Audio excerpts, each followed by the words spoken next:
BFM Business, 10h, midi, l'émission 100% placement. Intégral placement, Cédric Lecoeur, Guillaume Sommeret. Et nos deux traders, Jean-Louis Cussac du côté de Perceval et Stéphane Sauduteil chez Technibourse. Bonjour messieurs.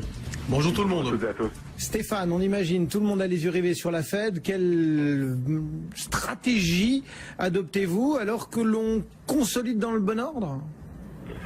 C'est vrai, une consolidation relativement light quand même ce matin. On a buté contre la zone de résistance importante autour des 4800 points, donc c'est normal qu'on ait un petit peu de reflux. C'est normal également dans l'attente bien entendu de la décision et du discours de Janet Yellen ce soir. Donc on peut toujours se positionner sur des achats sur repli jusqu'à la fin de journée.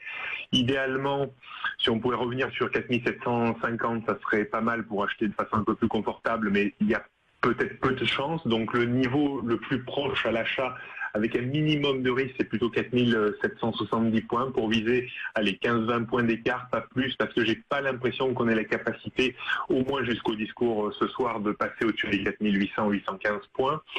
Je pense que c'est la dernière occasion également qu'on ait peut-être un repli un peu plus marqué. Partant du principe qu'on a peut-être acheté la rumeur, on vendra la nouvelle d'une hausse des taux ce soir. Donc si on avait une accélération baissière après son discours, je ne serais pas très étonné, mais ça serait une opportunité d'achat. Alors sur des niveaux peut-être bien inférieurs, vers 4700, 4660, mais je ne pense pas qu'on descende en dessous de ces niveaux d'ici la fin de l'année. Donc achat sur repli, attendre la Fed, et si le marché a la chance de baisser, on pourra acheter un peu plus bas pour viser une fin d'année plus peut-être plus proche des 4800, 4850. Stéphane Sauduteil depuis Technibourse. Jean-Louis chez Perceval, comment est-ce que vous réglez le curseur aujourd'hui en attendant tout de même la Fed ? Toujours en essayant d'acheter sur des replis. Bon, alors sinon on laisse porter une position à l'achat, bien évidemment. On est toujours dans une configuration haussière. Il n'y a pas de retracement significatif, donc c'est compliqué. Ce matin, on était placé à 76, 66, 53. On a été fait à 76. On a déjà revendu à 88. On a essayé de racheter. On a plutôt racheté le DAX qui est revenu sur son bas en double appui, mais pas le CAC, il est resté un cran au-dessus. Bon, voilà. Et là, on a du mal. On est repositionné toujours plus bas cette fois-ci vers 56 peut-être, en se disant qu'après tout, si ça recasse un cran, on ira peut-être chercher le 56. Mais il y a pas de retracement. La pression reste sur les vendeurs à découvert à quelques maintenant heures. Hein, pratiquement, c'est vendredi l'échéance des contrats. Ça va être une situation assez tendue, je pense. C'est une échéance trimestrielle, c'est la fin de l'année, etc.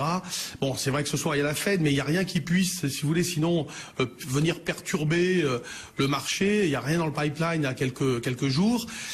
Alors en tant qu'analyste technique, on est content de la situation parce qu'on a eu raison de dire il faut acheter, on reste acheteur, etc. Après, les signaux étaient haussiers, bien évidemment. En revanche, le consensus des économistes, vous serez d'accord avec moi, si on revient avant les élections, nous disait qu'avec Trump, ça sera pas bon, etc., etc. Alors la question qu'on peut se poser, et moi je me la pose en tout cas, peuvent-ils se tromper autant ? Moi, je ne le pense pas forcément. Donc, est-ce que c'est un problème de timing ?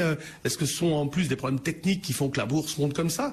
Donc voilà, je vais rester extrêmement méfiant sur ce marché, sur cette hausse actuelle, qui pourrait, à un moment donné, en tout cas aux États-Unis, il y a une vraie bulle, mais à un moment donné, on peut aussi l'avoir en Europe, avec des phénomènes également euro-dollar qui viennent se greffer évidemment aux enjeux, avec des Américains, par exemple, qui peuvent facilement acheter la zone euro avec un dollar fort. Ça leur coûte pas cher d'acheter de la zone euro.